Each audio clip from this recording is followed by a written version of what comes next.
നമസ്കാര സുഹൃത്തുക്കളെ, പച്ചച്ചക്ക food and ട്രാവലിന്റെ പുതിയൊരു വീഡിയോയിലേക്ക് എല്ലാവർക്കും ഒരിക്കൽ കൂടെ സ്വാഗതം. ഞാനിന്നേ എൻ്റെ ഫേവറേറ്റ് ഒരു മെഴുക്ക് വരട്ടി ഉണ്ടാക്കാൻ പോവാ. കണ്ടോ, പപ്പായ കൊണ്ട് ഒരു മെഴുക്ക് വരട്ടി. അങ്ങനെ പരിശ്രമം വിജയിച്ചിരിക്കുന്നു. പപ്പായ കുത്തി താഴെ ഇട്ടു, കഴുകി ചെത്തി ഒന്ന് ക്ലീൻ ആക്കി എടുക്കണം. ഇവിടെയും പപ്പായ നിപ്പുണ്ട്, പക്ഷെ അത് ഭയങ്കര ഇച്ചിരൂടെ പൊക്കവാ. എനിക്ക് ഏറ്റവും ഇഷ്ടപ്പെട്ട ഒരു മെഴുക്ക് വരട്ടി ഉണ്ടാക്കാൻ പോവാ. കണ്ടോ, പപ്പായ കൊണ്ട് സിമ്പിൾ മെഴുക്ക് വരട്ടിയാണേ. അപ്പൊ നമുക്ക് ഈ പപ്പായ ഒന്ന് ചെത്തി എടുക്കാവേ. ഞങ്ങൾ കപ്പളങ്ങയെന്ന് പറയും, ഓമയ്ക്കെന്ന് പറയും, പല പല പേരുകളിലല്ലേ അറിയപ്പെടുന്നത്. ഇനി ഇത് പിളർന്നെടുക്കാവേ. വിളഞ്ഞിട്ടില്ല, ഇവിടെ മഴ പെയ്ത് എല്ലാം ഇതായിട്ട് കിടക്കുന്നോണ്ട് ഇപ്പൊ ഇത്തിരി മഴ തോർന്നു നിൽക്കുകയാണേ. ആ സമയം കൊണ്ടാണ് നമ്മൾ പുറത്ത് വെച്ച് കുക്ക് ചെയ്യാന്ന് വിചാരിച്ച കേട്ടോ.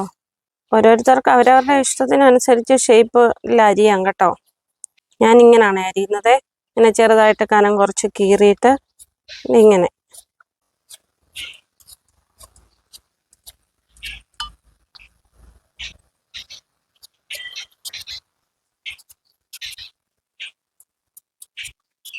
കണ്ടോ, നമ്മുടെ പപ്പായ മെഴുക്ക് വരട്ടിക്കുള്ളത് നമ്മൾ ചെറിയ കഷ്ണങ്ങളാക്കി അരിഞ്ഞെടുത്തേ. ഇനിയിപ്പോൾ അതിന് ചേർക്കേണ്ട സാധനങ്ങൾ 3-4 വറ്റൽമുളക്. എരി വേണ്ടാത്തവർ ഇത്രയും ചേർക്കണ്ട. ഒരു 1/2 സ്പൂൺ കുരുമുളക് ചതച്ചത്, പിന്നെ 2 കറിവേപ്പില, 5-6 വെളുത്തുള്ളി, പിന്നെ ചെറിയ ഉള്ളി. അപ്പോൾ ഇതെല്ലാം കൂടെ ഒന്ന് ചതച്ചെടുക്കാവേ. പിന്നെ വെളിച്ചെണ്ണ, ഉപ്പ്. പിന്നെ ഞാൻ ഇത്തിരി പയറും കൂടെ ഒടിച്ചെടുത്തിട്ടുണ്ട്. നമ്മുടെ ഇവിടെ തന്നെയുള്ള പയറാ. അപ്പം മഴയായത് കാരണം അധികമൊന്നും കായ്ക്കുന്നില്ല. അപ്പം ഞാൻ നോക്കിയപ്പോൾ ഇത് തന്നെ വെക്കാനില്ല. അപ്പോൾ അതുകൊണ്ട് ഈ പപ്പായയുടെ കൂടെ ഞാൻ ഇതും കൂടെയും ചേർക്കുന്നുണ്ട് കേട്ടോ. അപ്പം നമുക്കിതെല്ലാം ഒന്ന് ചതച്ചെടുത്തോണ്ട് വരാവേ. പിന്നെ വെളുത്തുള്ളി ഇത്രയും വേണ്ടാത്തവർ ചേർക്കണ്ട കേട്ടോ. ഞങ്ങൾക്ക് ഇത്തിരി കൊളസ്ട്രോൾ ഒക്കെ ഉള്ളതുകൊണ്ട് ഞാൻ ഇത്ര എടുത്തേക്കുന്നത്. പിന്നെ വയറ്റിനകത്തിൽ എരിച്ചിലോ ബുദ്ധിമുട്ടോ പിന്നെ BP ലോ ഉള്ളവരോ ഒന്നും അധികം വെളുത്തുള്ളി ഉപയോഗിക്കണ്ട കേട്ടോ. ആദ്യം വറ്റൽമുളകേ ഒന്ന് ഇടിച്ചെടുക്കാവേ.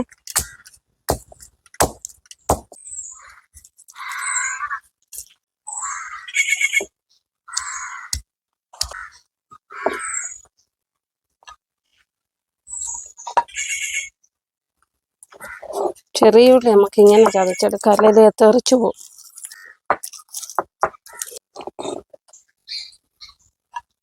ഉണ്ടോ, നമ്മുടെ മസാലക്കൂട്ടെല്ലാം നമ്മൾ ചതച്ചെടുത്തോണ്ട് വന്നേ. അല്ലേ, നമുക്ക് ചീനിച്ചട്ടി ചൂടാവാൻ അടുപ്പേ വെച്ചിട്ടുണ്ട്. നമുക്ക് കുറച്ച് വെളിച്ചെണ്ണ ഒഴിച്ചു കൊടുക്കാം. വെളിച്ചെണ്ണ നല്ല തിളച്ച് കിടക്കുവാണേ. അപ്പോൾ അതിലേക്ക് നമുക്ക് കുറച്ച് കടുക് ഇട്ട് കൊടുക്കാം. കണ്ടോ, കടുകൊക്കെ പൊട്ടിയേ. നമുക്ക് ചതച്ച് വെച്ചിരിക്കുന്ന കൊച്ചുള്ളിയില്ലേ, അത് ഇട്ട് കൊടുക്കാം. കണ്ടോ, ഇതിലേക്ക് നമുക്ക് ചതച്ച് വെച്ചിരിക്കുന്ന വെളുത്തുള്ളിയും കൂടെ ഇട്ട് കൊടുക്കാവേ. സിമ്പിളാ കേട്ടോ, നല്ല ടേസ്റ്റിയാ. നമ്മുടെ ഫ്രഷ് കറിവേപ്പില, മുളകും കൂടെ ചതച്ചത് ഇട്ട് കൊടുക്കാവേ. കളറിന് വേണ്ടി ഒരു അല്പം മഞ്ഞൾപ്പൊടി ഇട്ട് കൊടുക്കണേ. ഒരു നുള്ള് ചുമന്ന മുളകിൻ്റെ കളറുണ്ടല്ലേ തന്നെ.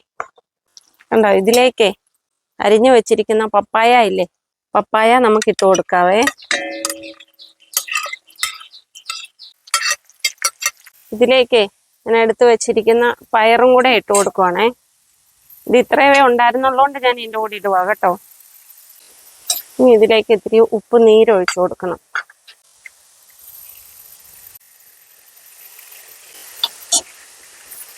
ഇത്തിരി ആവി കയറാൻ വേണ്ടി മാത്രം ഒരിത്തിരി വെള്ളം ഒന്ന് ഒഴിച്ചു കൊടുത്താൽ മതി കേട്ടോ. അധികം വെള്ളം വേണ്ട. കണ്ടോ,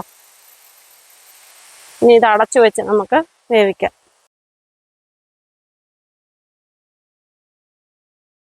നമ്മുടെ മെഴുക്ക് വരട്ടി ഒന്ന് നോക്കാവേ. ഉണ്ടോ, നല്ല അടിപൊളിയായിട്ട് വെന്തിട്ടുണ്ടേ. നല്ല മണമാണ്. ഞങ്ങളുടെ ഉച്ചക്കത്തെ ചോറുണ്ണാനുള്ള മെഴുക്ക് വരട്ടി അങ്ങനെ റെഡിയായി. നമ്മുടെ മെഴുക്ക് വരട്ടി റെഡിയായി. അത് നമ്മളിങ്ങനെ വാങ്ങി വെച്ച്. കണ്ടോ, അടിപൊളിയല്ലേ.